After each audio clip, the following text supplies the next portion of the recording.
Pinagtulungan na gulpihin at ikulong ng mga pulis ang matandang tanod sa kanilang barangay.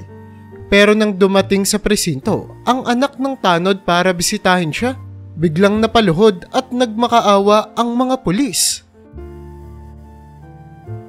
Hindi na nga bago para sa mga taong naninirahan sa barangay Matatag ang tungkol sa koneksyon ng mga pulis sa lahat ng mga iligal na aktibidad na nagaganap sa kanilang barangay.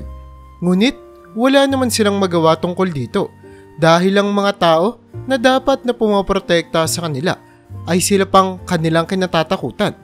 Kaya naman sino ang kanilang matatakbuhan kung ang mismong mga otoridad ang gumagawa ng kasamaan at naghahasik ng kasalanan sa kanilang lugar.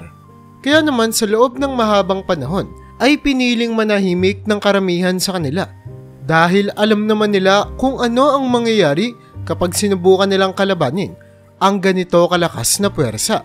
Isa nga sa mga pulis na kilalang kilala ng mga tao ay si Police Officer Santiago. Nakilala siya hindi dahil sa kanyang mabuting mga gawain, kundi dahil sa kanyang masasamang mga gawi na kung saan ay hindi naman nabago sa kanyang mga kapitbahay ang paraan ng pagtatrabaho ni Officer Santiago. Kahit kasi mababa lamang ang ranggo nito bilang PO1, pero nakapagtataka na meron itong malaking bahay at magagarang mga sasakyan. Pero ni isa sa kanila ay hindi kinuwestiyon kung saan nanggaling ang kayamanan ng pulis. Ang lupit talaga ni PO1 Santiago, no? Napakaraming pera. May bago na namang sasakyan na dumating kahapon. Kailan kaya matitigil yung kasamaan ng taong yun? Wika ng isang lalaki habang ito ay nagpapagupit sa barbero. Sumagot naman ang barbero sa kanyang sinabi, "Hay naka, wag ka na lang mga ilam sa mga yan. Kung mahal mo pa yung buhay mo, mas mabuti na lang na manahimik tayo dito. Hindi rin naman tayo gagambalain ng mga yan kung mananahimik lang tayo." Pagsasalita naman ng barbero habang patuloy lamang ang paggupit niya sa kanyang customer. "Kuya, wala naman akong sinasabi na hindi ako mananahimik. Pero ang akin lang, ayaw akong lumaki yung anak ko sa ganitong uri ng lugar. Talamak yung bentahan ng pinagbabawal na gamot. At pagkatapos, mismong mga polis na babayaran ng mga sindikato. Sino ba namang magulang na nasa tamang katunuan ang gugustuhin makita yun ng mga anak nila, di ba?" Pagrarason naman ng lalaking ginugupitan. Hindi naman umimik ang barbero. Mababakas ang takot nito na magsalita pa. Ayaw niya naman kasing masangkot sa kahit na ng uri ng gulo. At baka may makarinig pa sa kanilang pag-uusap. Hanggang sa biglang may nagsalita na matandang lalaki sa kanilang likuran. "May katapusan din ang lahat ng kasamaan at kahayupan ng mga pulis na yan," saad ng matanda. Parehong napalingon ng barbero at ang ginugupitan niya. At nakita nga nila na si Mang Berting pala ang nagsalita.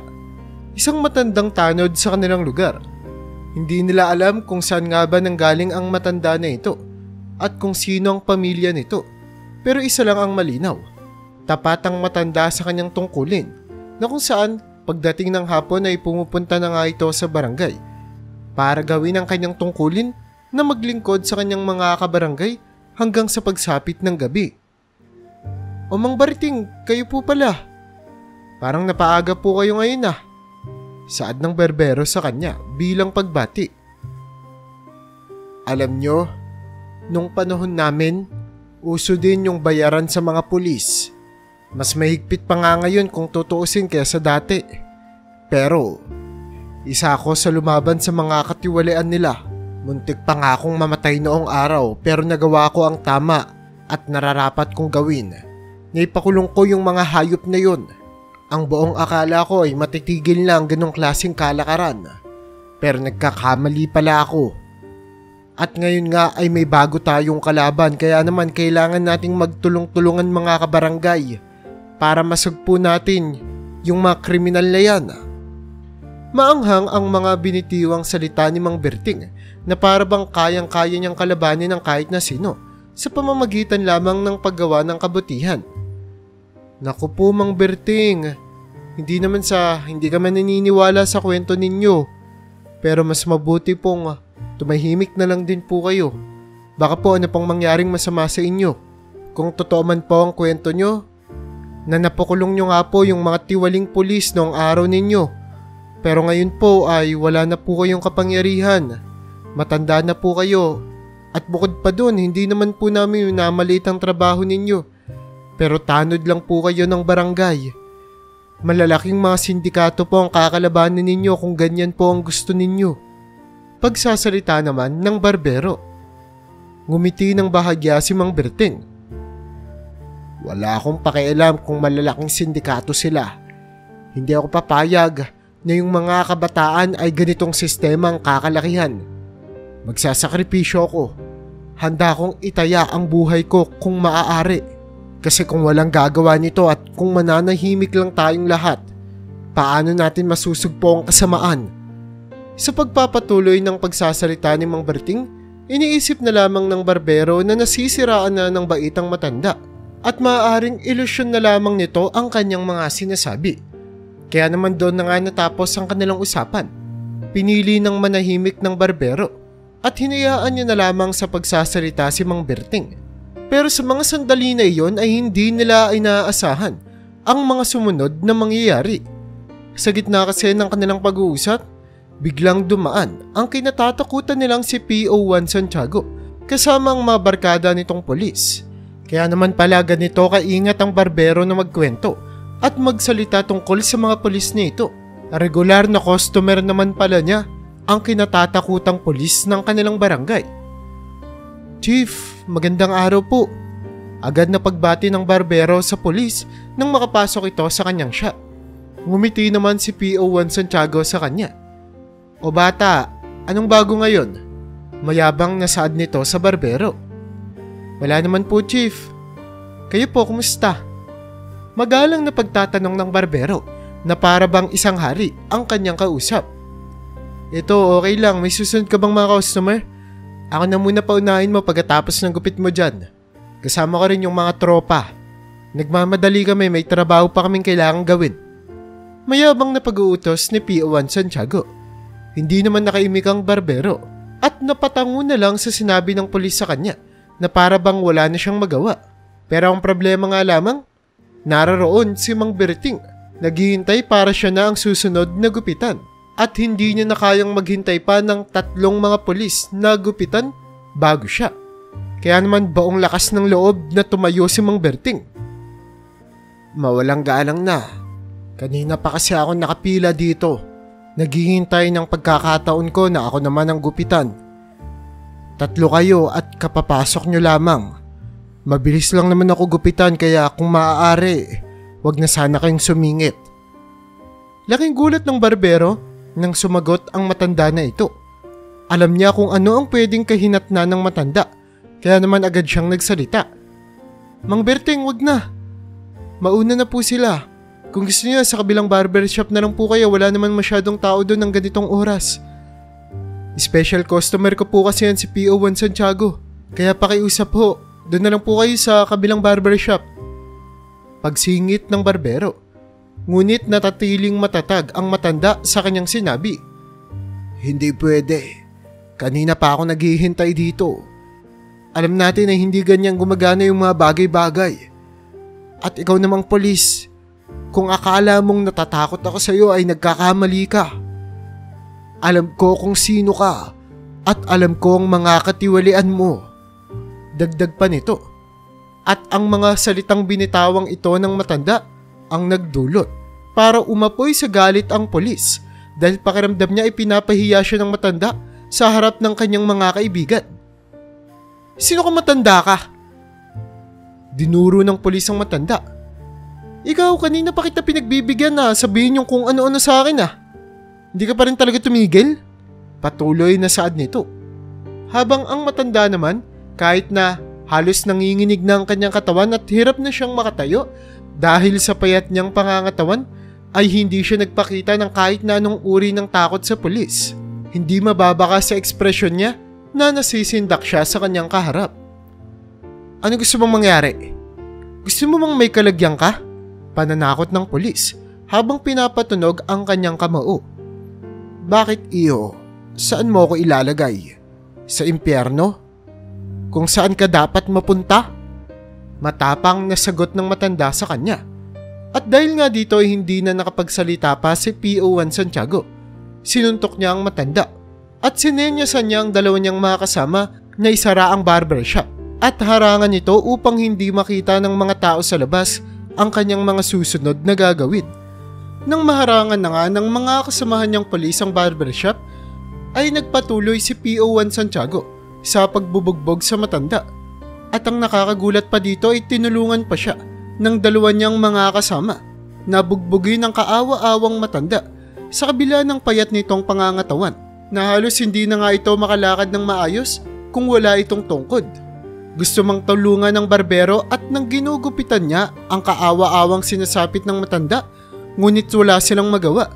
Alam nilang pwede silang madamay sa galit ng mga polis na ito kung mangialam sila. Kaya naman makalipas ang 10 minuto, natapos rin ang pagbubugbog nila PO1 Santiago at tinigilan na nila si Mang Berting. Walang kwenta kang matanda ka. Tara nga, umalis na tayo dito sa barbershop na to. Nakakawalang gana. Sinayang mo lang oras namin, tanda. Diyan ka na. Pagyayabang ng polis, sabay tingin sa barbero. At ikaw naman, sa susunod na pupunta ako dito, ayaw ka nang ginagago ko ng ganito, ha? Naintindihan mo? Wala namang magawa ang barbero kundi tumango sa lahat ng mga sinasabi ng pulis sa kanya. Nang tuluyan ng makalabas ang 3 mga pulis ay doon na inakay at tinulungan ng barbero at ng isa pang lalaki ang kawawang matanda. Pinaupo nila ito sa gilid, sabay pinainom ng tubig. Sabi ko naman po kasi sa inyo, tay. Manahimik na lang po kayo, ayan tuloy yung nangyari sa inyo. Mabuti pa nga po at hindi nila kayo pinatay.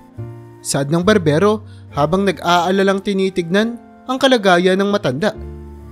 Hindi nila ako mapapatay. Hindi ako papayag. Pilit na pagsasalita ng matanda.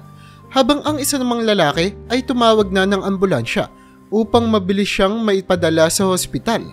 Pero nang makarating ang ambulansya ay tumanggi ang matanda at sinabing kaya niya namang tumayo at gamutin ang mga sugat ng mag-isa lamang niya. Wag na, hindi ko kailangan ng tulong.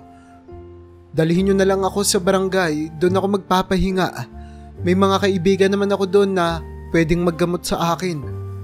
Baka madamay pa kayo sa galit ng pulis. Pagpapaalala niya sa barbero. Wala namang nagawa ang barbero at pumayag sa kahilingan ng matanda.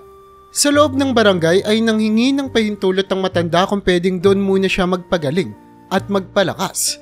Ayaw niya kasing makita siya ng kanyang anak na nasa ganitong kalagayan. Seryoso po ba kayo? Ayaw niyo po ba talagang umuwi? Pag-aalalang tanong ng kagawad dahil sa ilang beses siyang pinilit ng matanda na magpapahinga na lamang siya doon. Oo, papahinga muna ako dito kasi siguradong mag-aalala yung anak ko kapag nakita niya ang kalagayan ko at baka kung ano pa ang magawa niya.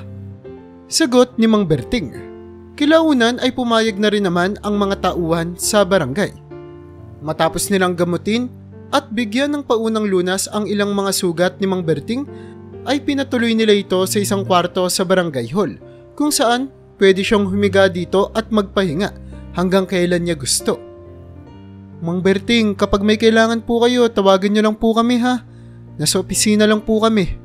Sumabay na rin po kayo sa pagkain namin mamayang hapon. Pagpapaalala ng isa sa kanila.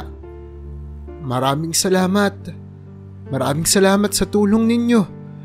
Bababa na lang ako kapag may kailangan ako. Sagot naman ni Mang Berting. Habang nag-iisa ang matanda ay hindi niya maiwasang mag-isip at planuhin kung ano ang mga gagawin niya para mapakulong at mapanagot ang mga pulis na gumawa nito sa kanya. Pagbabayaran nila. Hindi nila alam kung sinong binhabangga nila. Kaya ko to. Kaya ko silang parusahan ng ako lang mag-isa. Masakit man ang kanyang buong katawan pero nananatili siya sa kanyang prinsipyo. Hindi siya papayag na lumaganap at dumami ang mga taong katulad ni PO1 Santiago at handa niyang gawin ang lahat para makapagdulot siya ng ustisya para sa lahat. Kaya naman ilang mga araw nang tuluyan ng gumaling ang matanda, ay ginawa niya na ang kanyang plano. Matagal niya nang iniisip kung ano ang gusto niyang gawin. Wala namang gustong tumulong sa kanya. Kaya naman, siya ang mag-isang pumunta sa presinto kung saan nagtatrabaho si PO1 Santiago. Nanlaki ang mga mata ni PO1 Santiago nang makita niya ang matanda. Anong ginagawa niyo dito? Lakas talaga ng loob niyong bumalik ha. Bungad na pananakot ni PO1. Nandito ako para ipakulong ka. Sinaktan mo ako, binugbog niyo akong 3 ng mga kasamahan mo. Hindi naman pwede na hindi kayo parsahan sa ginawa ninyo. Pagmamatigas ng matanda. Natawa naman si PO1 Santiago sa sinabi niya. Talaga lang ha? Ipapakulong mo kami? Baka hindi mo alam, kami ang hari sa lugar na to. Kailangan mo ng tulong ng lahat ng Diyos kung yan yung gusto mong mangyari. Patuloy pang pagtawa ng pulis sa kagustuhan ng matanda. Pero kahit na anong pananakot sa kanya ni PO1 Santiago, ay tuluyan pa rin pumasok si Mang Berting sa loob ng istasyon upang mag-file ng kanyang kaso at complaint. Pero laking gulat niya nang wala ni isa sa mga pulis na naroroon ang sineseryoso siya. Sa halip, kung ano-anong mga papeles lamang ang pinapirma sa kanya at mga seryosong ekspresyon lamang sa mga mukha nito ang sumalubong sa kanya na para bang lahat ng naroroon ay walang balak na asikasuhin siya ng seryoso. Bakit ganyan kayo? Binugbog ako ng isa sa mga kasamahan ninyo. Wala ba kayong gagawing aksyon para mabigyan ako ng hustisya? Saad ni Mang Berting habang kinakausap ang lahat ng mga pulis na naroroon. Pero ni isa sa kanila ay walang lumilingon sa kanya na parabang nakikipag-usap lamang siya sa hangin. Parabang isa siyang multo na walang nakakarinig o nakakakita man lang. O ano tanda? Ayaw mong maniwala ha? Anong aksyon-aksyon yung sinasabi mo dyan? Batukan pa kita eh. Gusto mo bang mabugbog ulit? Patuloy na pananakot ni PO1 Santiago. Pero talaga namang walang titinag sa determinasyon at prinsipyo ng matanda. Kailangan niyang makakuha ng hustisya kahit na anong mangyari. At laking gulat nga ng lahat sa kanyang ginawa. Bigla niyang kinuwelyuhan ng pulis at akmang susuntukin niya na ito. Pero agad na nakaiwas si PO1 Santiago at hinatak palabas ang matanda. Sa mga pagkakataong ito ay isa lang ang naiisip ni Mang Berting. Sigurado siyang bubugbugin na naman siya ng pulis. At mas malala pa ito kaysa sa unang pambubugbog na ginawa nito sa kanya. Pero talaga namang nagkakamali siya. Sa likod kasi ng istasyon ay halos hindi siya hawakan ng iba pang mga kasamahan ni Santiago. Ni the police ay walang natamo si Mang Berting. Pero nagsuot ng guwantes ang mga polis at may pinahawak na pakete sa matanda. Sabay sikretong pinasok nila ito sa bulsa ni Mang Berting. Anong ginawa niyo sa akin? Nagugulaw ang wika ng matanda na hindi nga malaman kung anong ginagawa ng mga polis sa kanya. O ngayon, nagpapakita ka na ng takot mo, matanda ka. Akala ko ba matapang ka? Bakit parang kinakabahan ka sa pwedeng mangyari sa'yo? Tandaan mo na hindi ka namin hinawakan. Wala kang natamong kahit na anong pinsala mula sa amin ngayong araw. Tignan natin kung saan mapupunta ang yabang mo. Saad ni PO1 Santiago habang tumatawa. Maya-maya pa, pinalabas na nila ng istasyon ng matanda. Pero hindi pa man nakakalayo ng istasyon si Mang Berting ay bigla siyang hinabol ng 2 mga pulis at dinakip ito. Inaaresto ka namin sa salang pagdadala ng mga iligal na droga. Wika ng isa sa kanila habang pinoposasan ang mahinang matanda. Anong pagdadala ng iligal na droga? Wala akong kinalaman dyan, wala akong ginawa dyan. Pero kahit na anong pagpalag ni Mang Berting ay may nakuha ang mga pulis na pakete ng droga na sila ding naglagay sa bulsa ng matanda. Walang kamalay-malay si Mang Berting na nataniman siya ng iligal na droga. Kayo ang naglagay sa akin yan kanina. Mga hayop kayo. Kahit ang isang matandang katulad ko ay hindi nyo pinapalagpas. Pero kahit anong pagpalag ni Mang Berting ay wala na siyang nagawa. Pinabalik siya sa presinto. Pero hindi para asikasuhin ang kanyang reklamo, kundi para maging isang preso. Mabilis na ikinulong si Mang Berting habang inaasikaso ang kanyang mga papeles sa loob ng presinto. Patuloy siyang nagsusumigaw at sinasabi ang kanyang pagiging inosente. Wala akong kasalanan! Wala akong kasalanan! Mga hayop kayo! Kayo dapat ang pumoprotekta sa mga taong katulad ko. Pero kayo pa ang gumagawa ng mga kasalanan, mga hayop kayo! Patuloy niyang pagsigaw. Hoy matanda, tumahimik ka nga dyan. Kung ayaw mong itikom yung bibig mo, papatahimikan ka namin habang buhay. Gusto mo bang hindi ka na sinaga ng araw? Pananakot ng isa sa mga polis na naroroon. habang tila ba'y pumuputok na ang ugat nito sa galit. Dahil dito ay tuluyan ng naramdaman ng matanda na wala siyang pag-asa. Sa kauna-unahang pagkakataon ay tumahimik ang matanda, naupo sa sulok at natulog. Habang nakapikit ang kanyang mga mata ay naririnig niya ang pangungutya at pagtawa ng mga pulis tungkol sa kanyang kaawa-awang sitwasyon. Ayan ang nangyayari sa mga taong lumalaban sa mga pulis. Buti nga, mahaba pa ang pasensya namin sa iyo. Yung iba pinapatay na namin kaagad. Saad ni PO1 Santiago. Oo nga tol, ang haba ng pasensya mo sa matandang yan.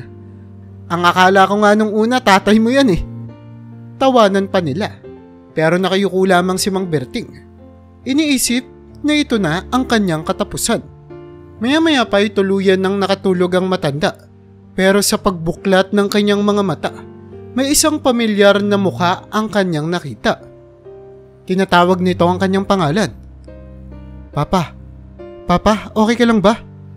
Pag-aalalang tanong nito. Nang tuluyan ng lumiwanag ang kanyang paningin, doon niya nakita ang anak niyang si Victor. Kitang-kita niya ang pag-aalala sa ekspresyon ng mukha nito. Agad namang nahiya si Mang Berting nang makita niya ang kanyang anak. Pilit niya kasing iniwasan na malaman ng anak niya kung ano ang nangyayari sa kanya.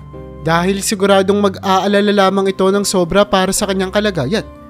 Pero hindi lamang dahil sa simpleng rason na iyon kung bakit ayaw ni Mang Berting na ipaalam sa kanyang anak ang mga nangyaring problema sa kanyang buhay. At malalaman nga ito ng mga pulis sa pinakamahirap na paraan. Habang kinakausap ni Victor ang kanyang tatay, hindi naman halos makapagsalita ang mga pulis sa likod. Nawala ang mga yabang nila. Tikom ang mga bibig nila at ni isang salita ay walang lumalabas mula dito. Hindi sila makapaniwala sa kanilang nakikita. Patay ka, PO1. Si Mayor pala yung anak ni Mang Berting. Saad ng polis kay PO1 Santiago. Halos mapatras naman si PO1 Santiago habang pinapanood niya na nag-uusap ang mag-ama. Mabilis niyang pinagbuksan ng selda ang matanda upang mas makausap pa ng maayos ng Mayor ang kanyang tatay. Hindi naman nagsasalita si Mayor Victor at patuloy lamang siya sa pagtingin sa katawan ng tatay niya. Saan ang galing yung mga pasahan niyo, tay? Kaya pala hindi kayo umuwi ng 3 araw na. May nangyari na pala sa inyo. Ang sabi ko naman po sa inyo, tawagan niyo ako kapag may problema, hindi po ba? Lagi niyo naman po akong makokontak, nasa opisina lang po ako. Patuloy na pag-aalalang wika ni Victor. Paano ka namang nakarating dito sa presinto? Paano mong nalaman na naririto ako, anak? Pagtatanong naman ng matanda. Kayo naman po kasi tay, hindi niyo ako kinokontak ilang araw na. Hindi kayo umuwi. Kaya pumunta ako sa barangay hall na alam kong pinagtatrabuhuan ninyo bilang barangay tanod. Pinagbigyan ko na nga po kayo na magtrabaho bilang barangay tanod. Wala naman na po sanang ibang mga sekreto pang namamagitan sa ating dalawa. Sila rin po ang nagsabi sa akin na umalis po kayo para pumunta sa presinto. Pero hindi ko po inaasahan na ganito ang gagawin sa inyo ng mga pulis dito. Saad ng mayor sa tatay niya. PO1, anong gagawin natin ngayon? Siguradong yari tayo kay Mayor. Mahinang usapan naman ng mga pulis na naroroon. Pero hanggang sa mga pagkakataon na yon ay hindi pa rin makaisip ng solusyon si PO1 Santiago kung papaano siya makakatakas sa kinalalagyan niyang sitwasyon. Halos 30 minuto ang tinagal ng pag-uusap ni Mayor Victor at ng tatay niya habang pinaliligiran sila ng halos nasa 10 gwardya ng Mayor. Maya-maya pa, tuluyan ng tumayo si Victor at hinarap ang mga pulis na may kagagawan sa nangyari sa tatay niya. Sino yung pasimuno? Seryosong wika nito. Tahimik naman ang lahat. Mayor, kasi ang buong akala namin. Sinubukan pang magrason ng hepe ng police station. Sino yung pasimuno? Muling pag-ulit ni Mayor Victor sa kanyang salita. Pero ngayon ay mas malakas at mas galit na siya. Lahat kayo malilintikan. Ituro niyo sa akin yung pasimuno. Ituro niyo sa akin yung pasimuno sa pagpapakulong kay Papa at pambubugbog sa kanya. Sino? Nanggagalaiting wika ni Victor. Ngayon ay kinakailangan na nilang ilaglag si PO1 Santiago kung gusto nilang maisalba ang kanilang mga trabaho. Si PO1 Santiago po, Mayor. Pagpapahayag ng hepe. Dahan-dahan na naglakad si Victor papunta sa mukha ni PO1 Santiago. Tumayo ka dyan. Magtuos tayo ng lalaki sa lalaki. Saad ni Mayor. Noong una hindi maintindihan ni PO1 ang sinabi ni Mayor Victor. Ang sabi ko, magtuos tayo ng lalaki sa lalaki. Hindi ko papalagpasin yung ginawa mo kay Papa. Pumunta tayo sa likod ng estasyon. Doon natin to tapusin. Nagliliyab ang mga mata ni Mayor habang hinahamon niya sa isang duelo ang pulis. Wala namang magawa si PO1 kundi ay sumunod sa sinabi ng kanilang Mayor. Tuluyan silang pumunta sa likod ng istasyon. Nagubad si Mayor Victor ng suot-suot niyang long sleeve. At dito nga ay nakita nila ang magandang forma ng pangangatawan nito na parabang sanay na sanay ito sa pakikipaglaban. Samantalang ang katawan naman ni PO1 Santiago ay halatang nababad sa bisyo. Malaki ang kanyang tiyan at lawlaw ang kanyang balat.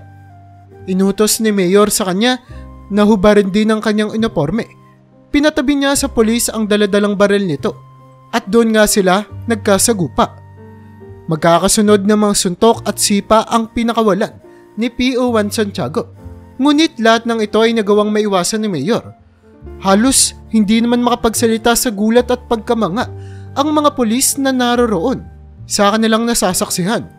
Hindi sila makapaniwala na ganito pala kagaling sa pakikipaglaban ang kanilang Mayor. Ilang mga suntok pang makalipas ay hinihingal na si PO1 Santiago. Matapang ka lang pala at magaling kapag may baril ka. Nakakahiya kang pulis. Saad ni Mayor Victor sabay sipa sa muka ng mayabang na pulis. Napatras si PO1 Santiago. Pero hinabol siya ng mga suntok ng Mayor. Magkakasunod din ang pinakawalan na suntok ni Mayor habang iniiwasan ang mga suntok na binabato sa kanya ng pulis. Tumagal lamang ng 3 minuto ang kanilang laban bago tuluyang bumagsak sa lupa si PO1 Santiago. Hingal na hingal at bugbog sarado ang muka. Magtandang leksyon sa iyo to sa ginawa mo sa tatay ko. Pero hindi natatapos to dito. Pagbabayaran mo ang lahat. Saad ng Mayor, sabay tingin sa iba pang mga pulis na naroroon din. Nakakahiya kayong lahat. Walang pwesto ang mga taong katulad ninyo sa lugar na to. Yun ang mga iniwang salita ni Mayor bago niya kunin ang kanyang tatay at isakay sa kanyang mamahalin na kotse na puno ng katahimikan ng buong istasyon. Ilang mga sandali pagkatapos makaalis ng Mayor, alam nila ang mga susunod na dilubyo na kanilang kakaharapin. Hindi pa nga tumatagal ang 3 araw ay sunod-sunod na kamalasan na ang kanilang natamo. Una ay agad na pinaimbestigahan ni Mayor ang lahat ng mga ari-arian ni PO1 Santiago at mabilis naman nilang natuklasan na may koneksyon sa mga iligal na aktibidad ang nasabing pulis na kung saan ay nagagawa nga siyang masuhulan ng mga malalaking sindikato upang tumulong sa kanilang mga iligal na aktibidad. Kaya naman, agad na kinuha ang lahat ng kanyang mga ari-arian, maging ang kanyang pamamahay bago siya tuluyang ikulong. Pagkatapos nun, lahat ng mga pulis na nakadestino sa istasyon na iyon noong mapagkakataon na ikulong nila si Mang Berting ay pinasibak sa posisyon ni Mayor at pinalitan ng mas maayos na mga pulis sa pag-asang mababago niya pa ang bulok na kalakaran sa nasabing barangay. Hindi mo naman ako kailangan tulungan, anak. Magagawan ko naman sana yun ng paraan. Naiiyang wika ni Mang Berting sa kanyang anak habang nasa loob sila ng bahay, kumakain. Pa, ilang beses ko po bang dapat sabihin sa inyo? Tapos na po yung mga araw ninyo bilang isang sundalo. Nagawa nyo na po yung tungkulin nyo. Matanda na po kayo, kailangan nyo na pong magpahinga. Kasi kung magpapatuloy po kayo sa ganyan, mas marami pa po kayong makakabangga na talaga namang hindi nyo na po kakayanin dahil sa edad ninyo. Ako na po ang bahala. Kaya nga po, naging mayor ako, hindi po ba? Para po ipagpatuloy ang mabuti nyong adhikain. Pinayagan ko na nga po kayo na maging barangay tanod sa gusto nyong barangay. Pumayag rin po ako sa kasunduan natin na hindi ipaalam sa kanila na mayor po yung anak ninyo. Ano po bang gusto nyong patunayan? Pag-aalalang paliwanag naman ni Mayor Victor. Natameme naman si Mang Berting. Doon niya napagtanto, natapos na nga ang mga araw na naglilingkod siya sa bayan. Dating sundalo si Mang Berting at noong mga panahon niya ay kinalaban niya ang lahat ng mga taong sumubok sa kanyang prinsipyo at pagiging isang mabuting tao. Ilang beses niyang sinugal ang kanyang buhay para lamang ipaglaban ang tama at katotohanan. Ngayon na matanda na siya, buo na ang kanyang loob na ipasa ang mabuting adhikain na ito sa kanyang anak na si Victor, na alam niya namang napalaki niya ng maayos at tama. Siguro nga anak, siguro nga, ito na ang panahon para tumigil ako. Pero patuloy pa rin ako magiging barangay tanod para kahit sa ganong paraan lang, kahit sa maliit na paraan lang, nakakatulong pa rin ako sa ating komunidad. Ngumiti naman si Mayor Victor sa tatay niya habang pinapakita kung gaano siya ka-proud dito. Opo tay, hindi ko po kayo pipigilan na maglingkod po sa ating bayan. Basta po ako nang bahala sa malalaking problema. Asahan niyo po, gagawin ko ang lahat. Marami pong salamat sa tiwala ninyo. Wika ni Victor, sabay yakap sa matanda niyang tatay. Sobrang nadudurog naman ang puso ni Victor habang pinagmamasdan niya ang kaawa-awang lagay ng tatay niya. Paano nilang nagawang bugbugin at gawin sa matandang katulad mo yung mga bagay na yun? Hindi ko sila mapapatawad, tay. Ipaglalaban natin ang tama. Ipagpapatuloy ko po ang lahat ng nasimulan ninyo para masugpo ang mga taong katulad nila. Pagpapangako ng lalaki sa kanyang tatay. Kaya naman kung nagustuhan mo ang istorya natin ngayon ay huwag mo namang kalimutang mag-like. Pindutin mo na rin ang subscribe button para makagawa pa tayo ng ganito kagagandang mga istorya sa susunod pang mga araw.